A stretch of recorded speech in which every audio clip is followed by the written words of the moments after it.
Astaghfirullah. Bismillahirrahmanirrahim. Assalamualaikum warahmatullahi wabarakatuh. Bihamdillahi wassalatu wassalamu ala rasulillah wa ala alihi wa sahbihi wa mawalah wa la hawla wa la quwata illa billahi wa ba'du. Alhamdulillah, segala puja dan puji hanya milik Allah subhanahu wa ta'ala. Salawat dan juga salam kita hadiahkan kepada Rasul kita Nabi besar Muhammad sallallahu alaihi wasallam. Kita lanjutkan kembali kajian kitab kita, masih membahas dosa-dosa besar yang dikarang oleh Al-Imam Al-Zahabi, dan kita masuk pada dosa besar yang ke-71, yaitu menguasai sumber mata air untuk diri sendiri. Ma'asyiral muslimat yang dimuliakan Allah subhanahu wa ta'ala, bab ini pengarang ingin menjelaskan kepada kita di antara dosa besar yang disebutkan berdasarkan hadis-hadis Nabi sallallahu alaihi wasallam nanti yang mu'allif cantumkan di dalam kitab ini. Tidak boleh seseorang itu menguasai sumber mata air untuk diri sendiri, apalagi sampai dijual dan melarang orang untuk mengambil. Tapi tentu ada rinciannya, mana yang boleh dan mana yang tidak boleh. Nanti kita jelaskan. Sebelumnya kita akan jelaskan dulu bahwa salah satu nikmat yang Allah subhanahu wa ta'ala anugerahkan kepada kita adalah nikmat air. Dan nikmat air ini nikmat yang sangat besar dan tidak terhingga, karena air itu yang menentukan kehidupan kita. Sebagaimana Allah subhanahu wa ta'ala berfirman dalam surah Al-Anbiya ayat 30, wa ja'alna minal ma'i kulla syai'in hayy, dan kami jadikan dari air itu segala sesuatu menjadi hidup. Dan Nabi sallallahu alaihi wasallam bersabda, kullu syai'in khuliqa min ma'in, bahkan segala sesuatu itu juga tercipta dari air. Kalau segala sesuatu tidak mungkin hidup kecuali air yang Allah subhanahu wa ta'ala anugerahkan untuk menghidupkan sesuatu, menunjukkan bahwa air itu adalah nikmat Allah yang sangat besar. Kita perhatikan beberapa firman Allah subhanahu wa ta'ala, seperti Allah subhanahu wa ta'ala katakan dalam surah Mu'minun ayat 18, wa anzalna minas sama'i ma'an biqadarin fa amsaknahu fil ardi, dan kami turunkan dari langit itu air, tentu dengan kadar yang Allah tentukan, dan kami tahan air yang turun dari langit itu di dalam bumi. Coba bu, kalau seandainya Allah subhanahu wa ta'ala tidak menahan air di dalam bumi tetapi masuk terus ke dalam bumi, macam mana orang buat sumur, baik sumur bor ataupun sumur manual gitu ya, butuh berapa meter untuk kedalaman bumi itu. Kalau seandainya Allah subhanahu wa ta'ala tidak menahan air dalam bumi ini, dan ini nikmat Allah subhanahu wa ta'ala. Sehingga terkadang orang buat sumur itu tidak sampai 3 meter sudah keluar airnya. Bahkan ada yang 1 meter sudah keluar airnya. Nikmat mana lagi yang Allah Subhanahu wa taala anugerahkan kepada kita selain nikmat air ini? Kita bisa bertahan hidup selama ada air, tapi kita tidak bisa bertahan hidup kalau hanya sekedar makan. Karena air itulah yang menentukan kehidupan, bukan makanan. Makanya Allah Subhanahu wa taala mengingatkan dalam surah An-Nahl ayat 10 sampai 11, huwallazi anzala minas samaa'i ma'an lakum minhu syarabun wa minhu syajarun fihi tusimun yumbitu lakum bihi zar'a waz zaituna wan nakhila wal a'nab wa min kulli thamarat inna fi dzalika laayatin liqaumin yatafakkarun. Dialah yang telah menurunkan dari langit itu air.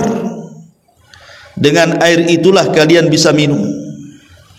Dengan air itulah pohon-pohon menjadi tumbuh.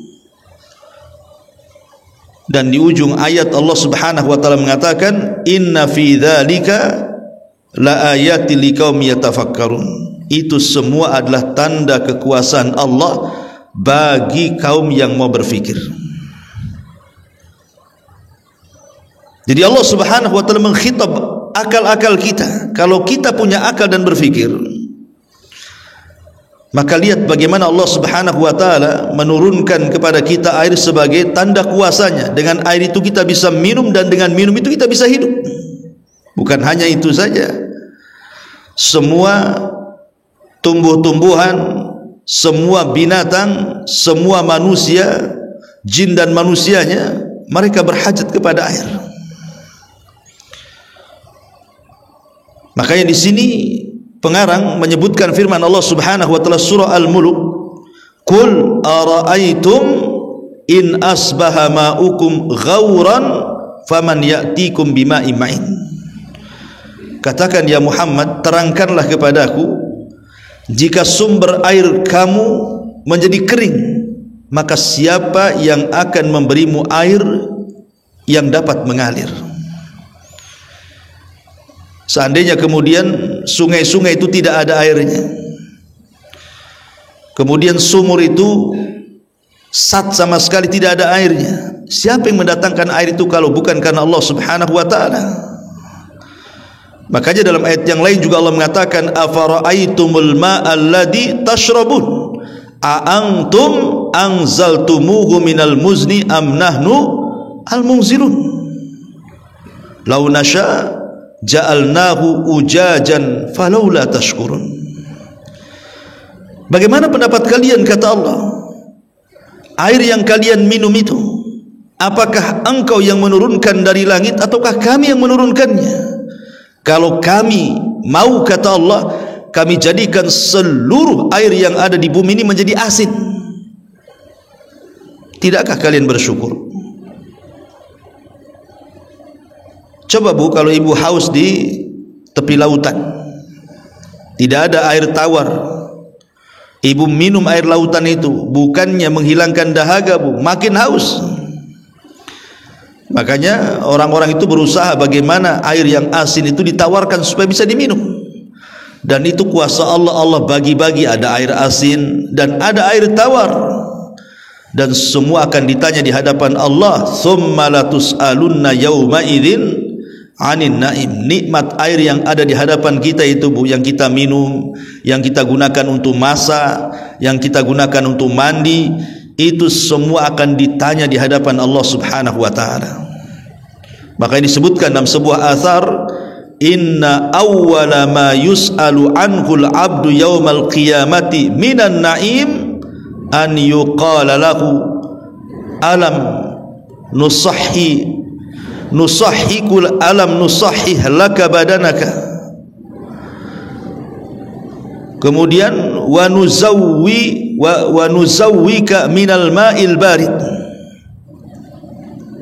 Sesungguhnya yang pertama kali ditanya seorang hamba pada hari kiamat dari kenikmatan yang Allah anugerahkan kepada kita, yang pertama ditanya soal kesehatan badan. Bukankah aku telah mensehatkan badan? dengan badan sehat itu kemana saja? Mana ibadahmu? Dan kami telah menjadikan air itu menjadi dingin sehingga kita bisa meminumnya. Coba kalau seandainya air itu menjadi lahar, panas, siapa yang meminum air coba Bu? Dan ini nikmat Allah Subhanahu wa ta'ala. Makanya kenapa kalau kita ini habis minum atau habis makan, kita disuruh memuji Allah kan Bu? Alhamdulillahilladzi at'amana wa saqana wa ja'alana minal muslimin. Segala puja dan puji hanya milik Allah yang telah memberikan makan kepada kita dan memberi minum kepada kita dan menjadikan kita tergolong orang-orang yang berserah diri kepada Allah Subhanahu wa ta'ala. Kita disuruh untuk mengucapkan kalimat ini, alhamdulillah, dengan nikmat air itu. Makanya satu hari Nabi SAW bersama Abu Bakar Siddiq radhiyallahu an dan juga Umar bin Khattab radhiyallahu an bertandang kepada salah seorang sahabat Ansar, Abu Haytham ibn Tihan. Lah ketika itu di musim paceklik, tidak ada air hujan sama sekali, sehingga menjadikan Madinah gersang dan susah untuk mencari makanan bagi hewan-hewan sehingga banyak mati karena kelaparan. Dan juga banyak manusia-manusia yang sudah mulai kekurangan makanan. Akhirnya Nabi SAW keluar bersama Abu Bakar dan Umar menuju rumah Abu Haytham bin Tihan yang berada di perbatasan kota Madinah. Lah Abu Haytham ini karena melihat tamunya sangat istimewa, Nabi, Abu Bakar dan Umar tentu akan menyediakan hidangan terbaik. Salah satunya rebusan daging kambing, kemudian air tawar dan juga kurma tamar. Ketika Nabi SAW melihat air yang ada di hadapannya, makanan yang ada di hadapannya, tiba-tiba Rasul menangis. Kemudian Abu Bakar ikut menangis. Kemudian Umar bertanya, wahai Rasul, apakah dalam kondisi seperti ini engkau harus menangis? Makanlah, minumlah. Maka Nabi SAW kemudian mengingatkan soal nikmat air itu kepada Umar dan mengatakan, ya Umar, alhaakumut takatsur hatta zurtumul maqabir, sampai kepada ayat tsumma latus'alunna yauma idzin 'anin naim. Semua di hadapan kita, makanan atau air yang kita minum ini semua akan ditanya di hadapan Allah Subhanahu wa ta'ala. Ingat nikmat minum yang kita minum, nikmat air yang kita gunakan untuk masak, yang kita gunakan untuk mandi, yang kita gunakan untuk mencuci rumah, mencuci kendaraan, mencuci pakaian dan begitu seterusnya. Ini semua nikmat Allah yang sangat agung sekali. Maka siapapun yang kufur akan nikmat Allah Subhanahu wa ta'ala, maka azab Allah menantinya. La in syakartum la azidannakum wa la in kafartum inna azabi lasyadid. Ma'asyiral muslimat yang dimuliakan Allah Subhanahu wa ta'ala, itulah nikmat sebuah air. Kita masuk pembahasan di sini. Nabi SAW bersabda di sini, la tamna'u fadlal ma'i litamna'u bihil kala'a.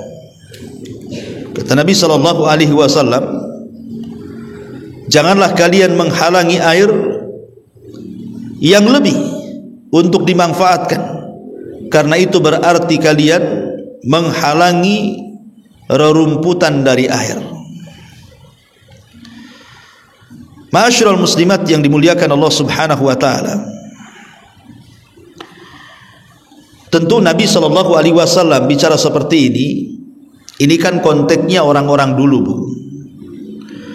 Kalau orang dulu kan fasilitas-fasilitas air yang masuk ke rumah-rumah kita itu kan rata-rata mereka mengambil sendiri di sumber-sumbernya kan, Bu. Entah di sungai, entah di telaga, entah di sumur gitu ya. Tapi kan hari ini tidak seperti itu. Alhamdulillah kan, Bu. Hari ini pemerintah kita memfasilitasi. Maka dibuatlah PT-PT untuk mengelola air kan. Kalau di Batam ini kan ada PT Moyah atau ATB gitu ya. Sehingga kita dimudahkan untuk mengakses air kan, karena mereka sudah memasang pipa-pipa ke sana kemari sampailah masuk ke rumah kita. Tentu dengan kos dan biaya yang sangat besar yang tidak mungkin kita lakukan kan. Artinya ini tidak berlaku kepada konteks hari ini. Tapi ini kita bicara soal zaman dulu atau mungkin di desa-desa, di perkampungan gitu ya. Mungkin yang masih berlaku. Belum ada pipa-pipa masuk ke rumah, belum ada akses air yang masuk ke rumah, masih manual bahasanya ya, masih bawa galon, bawa ember, masih ngambil di sumber-sumber, di sungai-sungai, di sumur-sumur dan begitu seterusnya. Maka kalau ini masih berlaku, inilah yang dimaksud hadis Nabi SAW, la tamna'u fadlal ma'i litamna'u bihil kala'a. Janganlah kalian menghalangi air yang lebih untuk dimanfaatkan, karena itu berarti kalian menghalangi rumputan dari air. Umpamanya ibu punya ladang dan ibu punya sumur di ladang ibu tuh, dan ibu airi ladang ibu tuh, dan airnya tidak pernah habis karena sumber. Lah kalau seandainya ada orang lain yang punya ladang, kebetulan di ladang dia tidak ada sumur, kemudian kita minta air dari telaga kita, dari sumber air kita, dari sumur kita untuk menyirami sawah dia, karena tidak ada sumurnya dan tidak punya sumur. Kemudian kita cegah tidak boleh, alasannya karena itu sumur ada di tanah saya, itu telaga ada di tanah saya, ya, itu sumber ada di tanah saya, maka dia telah melakukan dosa besar. Kenapa? Karena sama saja menahan air untuk menumbuhkan rumputan-rumputan di sekitarnya kan. Maka tidak boleh kalau seandainya kemudian dia sendiri sudah cukup dan tidak berhajat lagi kepada air, maka biarkan orang lain memanfaatkannya, karena itu air Allah, bukan air kita. Ya memang air itu berada di ladang kita, tapi itu bukan milik kita. Itu milik Allah Subhanahu wa ta'ala. Maka tidak boleh kemudian seseorang menghalang-halangi orang yang minta air di tempat kita. Kalau seandainya kita ringkas Bu, jadi seputar bab ini boleh saya kategorikan menjadi tiga perkara. Yang pertama, air yang jadi milik umum. Air yang jadi milik umum, seperti umpamanya lautan, sungai, atau umpamanya di hutan-hutan itu kan ada sungai-sungai kecil. Itu kan umum Bu, tidak ada yang memiliki kan. Lautan siapa yang memiliki lautan? Sungai siapa yang memiliki sungai kan? Nggak ada yang memiliki. Itu namanya air yang menjadi milik umum namanya. Lah Imam Ibnul Qayyim rahimahullahu ta'ala berkata, pada dasarnya Allah Subhanahu wa ta'ala menciptakan air itu untuk dimanfaatkan bersama antara manusia dan hewan. Allah menjadikan air sebagai minuman untuk semua makhluknya. Oleh karenanya tidak ada orang yang boleh berhak atas air daripada orang lain meski sumber air tersebut ada di dekatnya. Nabi SAW mengatakan al-muslimuna syuraka fi thalathin fil kala'i wal ma'i wan nar. Kata Nabi SAW, kaum muslimin itu berserikat dalam kepemilikan pada tiga hal. Yang pertama, rerumputan yang tumbuh di tanah tak bertuan. Yang kedua, air hujan, mata air, air sungai, lautan yang sifatnya umum, dan kayu bakar yang dikumpulkan manusia dari pepohonan.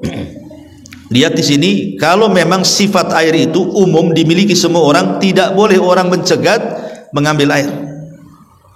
Ini yang pertama. Yang kedua, air yang tertampung di sumur setelah digali, atau air hujan yang ditampung di satu tempat milik seseorang. Lah orang yang menampung itulah yang lebih berhak daripada orang lain. Namun ia tidak boleh menjual air tersebut sebelum ditampung. Umpamanya begini Bu, di ladang ibu tidak ada sumur, atau ibu umpamanya tinggal yang tidak ada akses air dari pemerintah. Akhirnya ibu menggali sumur, baik sumur manual atau sumur bor umpamanya kan Bu. Lah kalau sumurnya ini bukan bersifat umur, ini kan bukan bersifat umum kan Bu. Lain kalau sungai, lautan, hujan itu kan dikuasai semuanya, mau manusianya mau binatangnya. Tapi yang nomor 2 ini memang sengaja dia gali sendiri sumur itu dengan biaya ibu. Atau ibu umpamanya membuat kolam supaya menjadi tampungan air hujan umpamanya kan. Berarti kan ibu mengeluarkan biaya tuh. Ya. Maka kalau yang demikian kata para ulama, berarti ibu lebih berhak kepada air itu daripada orang lain. Kalau yang pertama kan berserikat Bu, tidak ada yang berhak satu dengan yang lainnya, kan itu umum masalahnya. Lah yang kedua ini memang ibu tampung sendiri. Ibu buat kolam, kemudian ada air hujan, ditampungkanlah di kolam itu. Atau ibu dengan uangnya menyewa tukang untuk membuat sumur bor atau sumur gali. Maka kalau ibu lakukan berarti ibu yang punya lebih berhak dibandingkan orang lain. Tetapi ibu tidak boleh menjual air itu sebelum ditampung. Ya. Lah air jenis ini boleh dimanfaatkan lebih dahulu, lalu diizinkan yang lainnya memanfaatkan. Jadi ibu, keperluan ibu habiskan dulu di situ. Kalau sudah tidak berhajat lagi, maka orang lain boleh kemudian memanfaatkannya. Inilah yang dimaksud hadis Nabi SAW, hadis yang kedua, la tabi'u fadlal ma'i, janganlah kalian menjual belikan air yang lebih. Ya, inilah poin yang kedua dari hadis Nabi SAW, la tabi'u fadlal ma', janganlah kalian menjual belikan air yang lebih. Ini yang kedua. Dan yang ketiga, air yang telah dikumpulkan di sebuah wadah atau mungkin kemasan. Seperti ma'ruf ibu ya, ibu kalau masuk ke minimarket itu kan banyak air mineral kan Bu, yang sudah dibungkus, dikemas baik dalam bentuk botol ataupun dalam bentuk gelas. Baik yang besar, yang sedang, yang mini gitu kan. Itu kan lengkap sekarang ini Bu, yang sekali teguh, yang 5 kali teguh, yang gak habis-habis diteguh saking banyaknya gitu ya. Lah kalau sudah diproduksi, jadi kalau sudah, ini yang ketiga Ibu ya, kalau sudah diproduksi menjadi sebuah kemasan, sebuah wadah, lah air seperti ini sudah jadi milik perorangan. Maka tidak boleh orang lain mengambilnya, harus beli. Karena dia pakai modal, dia boleh menjualnya, dia tidak masuk pada kategori hadis Nabi SAW, la tabi'u fadlal ma', janganlah kalian menjual air yang berlebih itu. Tidak masuk pada hadis ini, karena dia sudah mengeluarkan biaya, sudah mengemasnya, menjadikan botol, gelas dan yang semacamnya. Maka ini sudah menjadi milik perorangan, tidak berserikat lagi dengan orang lain. Sama juga dengan kayu bakar Bu. Lah kayu bakar yang ibu kumpulkan dari hutan, dari kebun gitu ya, maka ibu berhak dengan kayu bakar itu. Ibu boleh menjualnya, karena ibu dengan susah payah kan mengumpulkan kayu bakar, kemudian mengikat, dibawa, kemudian dijual, dipotong-potong. Nah itu sama juga sudah menjadi milik perorangan. Tapi kalau masih jatuh di kebun orang, nah itu semua orang berhak mengambilnya kan Bu. Makanya Nabi SAW mengatakan, la an yahtatiba ahadukum huzmatan ala dhahrihi khairun min an yas'ala ahadan fayu'tiyahu aw yamna'uhu. Seseorang mengumpulkan seikat kayu bakar di punggungnya lebih baik daripada orang yang meminta-minta lantas dia diberi, atau ada yang tidak diberi juga. Dari sini kita tahu bahwa orang yang memasukkan air ke dalam wadah dalam bentuk kemasan itu sudah termasuk miliknya dan dia boleh menjualnya. Inilah kalau kita mau ringkas hukum seputar air ini. Jadi kalau saya ringkas, pertama ada air yang sifatnya umum, air hujan, air lautan, air sungai, maka tidak ada yang berhak satu dengan yang lainnya, semua berhak. Yang kedua, air yang ibu tampung atau ibu gali sumur keluar air, maka yang berhak adalah yang menampung dan yang menggali, tapi ibu tak boleh jual.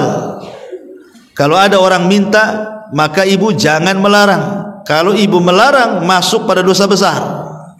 Kecuali kalau setelah ibu gali sumur, ibu tampung air, kemudian ibu kemas air itu menjadi botol, menjadi gelas gitu Bu ya, baik yang besar ataupun yang mini, maka itu sudah mutlak milik ibu, orang lain tidak berhak memintanya dan tidak termasuk larangan hadis ini. Itu kesimpulannya Bu bab ini ya.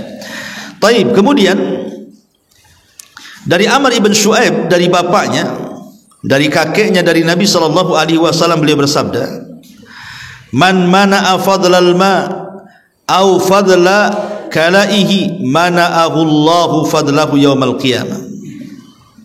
Kita mulai masuk pada ancamannya. Kenapa kemudian seseorang tidak boleh menguasai sumber mata air ini, dan dia hendak menguasai diri sendiri, termasuk dosa besar. Ini ancamannya. Barang siapa yang melarang orang lain untuk memanfaatkan air atau rerumputan yang lebih yang dimilikinya, maka Allah akan melarangnya dari karunia-Nya kelak pada hari kiamat. Subhanallah, ini disebut al-jaza min jinsil amal. Balasan itu disesuaikan dengan amalannya. Sebagaimana dia mencegah orang lain mengambil rumput di kebunnya, padahal dia juga tidak mau memanfaatkannya, langsung kemudian diusirnya, jangan masuk kebun saya, padahal niat dia hanya ingin mengambil rumputan itu saja. Ya memang dia hidup di kebun kita, tapi kita tidak boleh melarangnya. Ataupun air yang kita gali di kebun kita, kalau kita sudah selesai hajatnya, ada orang lain minta, maka tidak boleh melarang, itu dosa besar. Karena Nabi SAW mengatakan, barang siapa yang melarang orang lain untuk memanfaatkan air atau rumputan yang lebih bagi dia, maka Allah akan melarangnya dari karunia-Nya pada hari kiamat. Dia diharamkan kenikmatan besar pada hari kiamat. Dan Nabi mempertegas lagi, salasatun la yukallimuhumullahu wa la yanzuru ilaihim yaumal qiyamah wa la yuzakkihim wa lahum adzabun alim. Subhanallah, lihat azabnya. Ada 3 orang, satu tidak akan diajak bicara. Rugi Bu, kalau sampai pada hari kiamat Allah tidak mau bicara dengan kita. Cukup sampai di sini? Tidak. Allah tidak akan melihat kita. Bukan hanya tidak akan bicara, tidak akan melihat lagi. Cukup sampai di sini? Tidak. Wala yuzakkihim, Allah tidak akan membersihkan dosa-dosa kita. Subhanallah. Dan yang paling pedih adalah walahum adzabun alim, sudah disediakan azab yang sangat pedih. Siapa 3 orang ini? Kok begitu macamnya azab yang disiapkan oleh Allah Subhanahu wa taala? Yang pertama, rajulun ala fadli ma'in bil falati yamna'uhu ibnas sabil.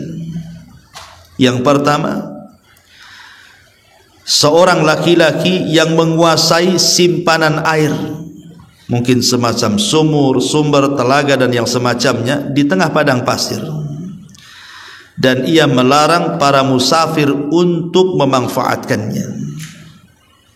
Ini jenis air yang kedua tadi kan Bu, umpamanya di padang pasir itu, di kebun dia kuasai air, tiba-tiba ada musafir kehausan, pengen minum, pengen nyimpan air untuk di perjalanan, tiba-tiba kita mencegahnya, alasan ini punya saya. Nggak boleh. Kita ini hidup bermasyarakat harus saling tolong menolong. Hubbul khair lil akharin, mencintai kebaikan supaya menyebar kepada orang lain. Dan seafdal-afdalnya nikmat dari amal saleh yang lebih dekat dengan Allah Azza wa Jalla adalah sururun tudkhiluhu ala qalbi bashar, kesenangan yang kita tanamkan di hati manusia, salah satunya dengan memberikan air. Makanya kenapa kemudian Rasul itu sampai mengatakan seutama-utama sedekah itu adalah sedekah air Bu. Seutama-utama sedekah itu sedekah air. Makanya Imam Hakim, pengarang kitab Mustadrak itu Bu, ketika sakit, dia sudah berusaha mencari obat ke sana kemari. Akhirnya dia bertanya kepada Imam As-Sabuni. Maka Imam As-Sabuni kemudian mendengar salah satu muridnya bermimpi. Dalam mimpinya berjumpa dengan malaikat, dan malaikat mengatakan kepada muridnya Imam Sabuni, katakan kepada hakim, galilah sumur di tempat yang manusia berhajat kepada air. Akhirnya Imam Sabuni mengatakan kepada Imam Hakim, galilah sumur di tempat yang orang berhajat kepada air, sedekahkan air itu, semoga Allah menyembuhkan penyakitmu. Akhirnya Imam Hakim, pengarang kitab Mustadrak ini, dia pun menggali air dan dia sedekahkan airnya. Subhanallah, tidak lama penyakitnya hilang. Hal yang sama juga dikatakan kepada Abdullah ibn Mubarak. Ketika ada seorang sakit tidak sembuh-sembuh, kemudian dia bertanya kepada Imam Abdul Mubarak, sama Imam Abdul Mubarak juga mengatakan, carilah tempat yang manusia berhajat kepada air, gali air di situ, semoga Allah menyembuhkan penyakitmu. Akhirnya dia ikuti fatwanya Abdullah ibn Mubarak, sebentar saja hilang penyakitnya. Nah, ini di antara nikmat air, Bu, ya. Maka tidak boleh seseorang mencegah mengambil air kita padahal kita sudah tidak berhajat lagi, sudah kelebihan air itu. Kemudian yang kedua, wa rajulun baya'al imam la yubayi'uhu illa lidunya. Seseorang yang membaiat seorang penguasa, dia tidak membaiat kecuali karena urusan dunia. Fa in a'tahu minha wa falahu wa illam yu'tihi minha lam yafi lahu. Kemudian jika sang imam memberikan keuntungan dunia, maka ia pun akan mentaatinya. Tapi jika sang imam tidak memberinya dunia, maka dia pun tidak menurutinya. Ini para penjilat penguasa namanya. Kalau ada manfaatnya, dia enggih-enggih saja. Kalau nggak ada manfaatnya, dicaci makinya lah pemerintah. Ini hati-hati, ya. Kemudian wa rajulun ba'a rajulan sil'atan ba'dal asri fahalafa billahi fahalafa billahi la akhadaha bikada wa kada fasaddaqahu wa huwa ala ghairi dhalik. Dan yang ketiga, seseorang laki-laki yang menjual barang dagangannya kepada orang lain setelah waktu asar, dan ia bersumpah atas nama Allah bahwa ia benar-benar telah membeli barang tersebut seharga sekian dan sekian. Kemudian orang tersebut, calon pemberi, mempercayainya, padahal sebenarnya ia telah berbohong, tidak seperti yang telah dikatakannya. Artinya ada orang yang bertransaksi, kemudian penjual itu berbohong kepada pembeli. Maka ini pun masuk di antara satu di antara tiga manusia tidak akan diajak bicara, tidak dilihat, tidak akan dibersihkan, dan bagi mereka adab yang pedas. Salah satunya adalah soal melarang air tadi. Imam Bukhari meriwayatkan dengan tambahan wa rajulun mana'a fadla ma'in fayaqulu Allah Ta'ala al-yawma amna'uka fadli kama mana'ta fadla ma'in lam ta'mal yadaka. Dan seseorang laki-laki, maksudnya orang yang tidak akan diajak bicara, orang yang tidak akan dilihat, orang yang tidak akan dibersihkan dosanya, bagi mereka adab yang pedih adalah seorang laki-laki yang menghalangi manusia memanfaatkan air yang berlebih. Maka kelak pada hari kiamat Allah akan memanggil orang ini dan akan mengatakan, pada hari ini aku melarangmu memanfaatkan karuniaku, sebagaimana dahulu engkau pun melarang orang memanfaatkan air, padahal air tersebut bukan hasil jerih payah tangan. Subhanallah, ya. Masyaallah muslimat yang dimuliakan Allah Subhanahu wa taala, ini diantara kenapa kemudian bab ini menjadi serius dan menjadi bagian daripada dosa besar, karena sekali lagi bahwa kita ini sebagai manusia adalah makhluk sosial yang tidak mungkin kita hidup sendiri. Pasti kita akan hidup bersama-sama, dan satu manusia dengan manusia yang lain itu saling menghajat, saling berhajatkan. Tidak mungkin kita tidak berhajat kepada manusia. Makanya kenapa diciptakan ada kaya ada miskin, supaya si kaya berhajat kepada si miskin juga berhajat kepada si kaya. Kemudian skill profesi yang berbeda-beda kan, Bu. Tidak semua orang lihai dalam pertukangan, tidak semua orang lihai dalam perdagangan, tidak semua lihai dalam perbengkelan, tidak semua lihai dalam, akhirnya saling berhajat satu dengan yang lainnya, Bu. Lah itulah manusia itu makhluk yang saling berhajat dengan satu dengan yang lainnya. Dan begitulah Allah Subhanahu wa taala ciptakan kita.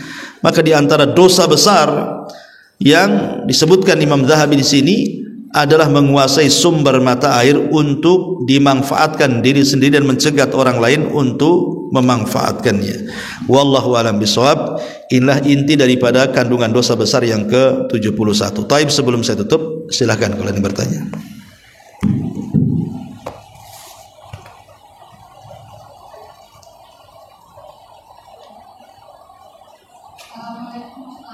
Waalaikumsalam.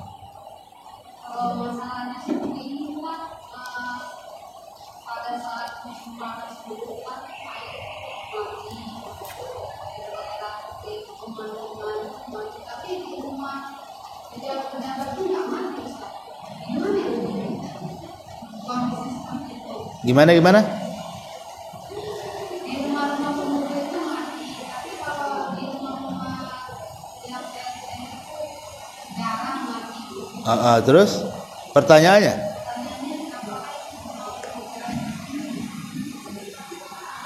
kok ini di anak emaskan gitu ya? Ya kalau di perumahan yang SSSS gitu ya, sangat sederhana gitu ya. Tantar mati itu ATB itu. Tapi kok di rumah-rumah elit tak mati-mati? Ya mungkin mereka bayarnya lebih, Bu.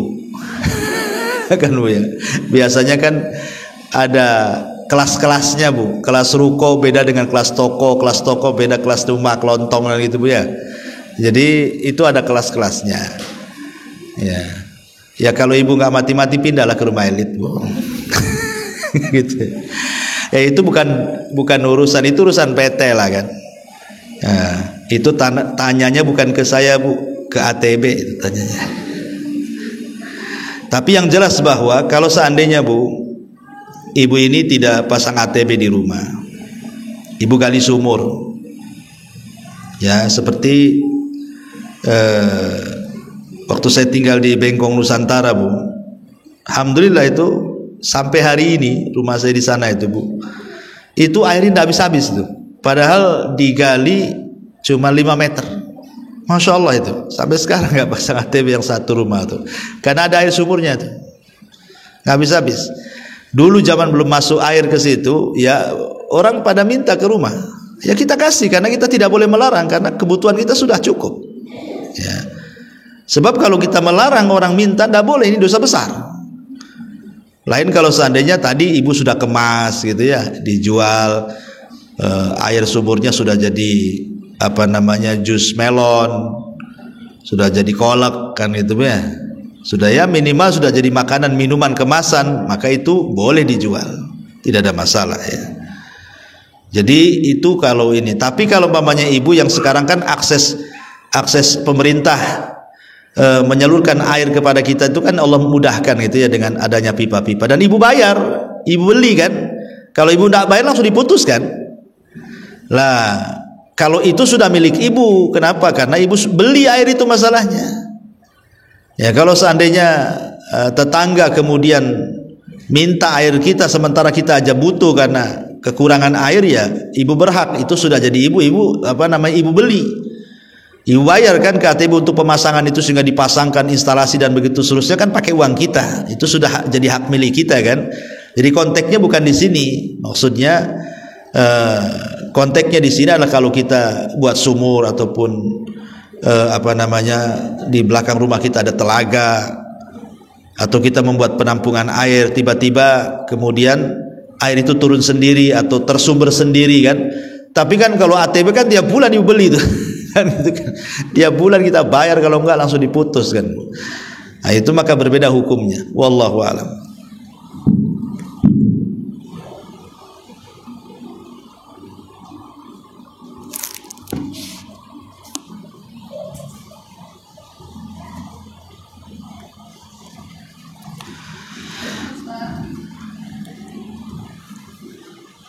Baik, kalau nggak ada kita tutup.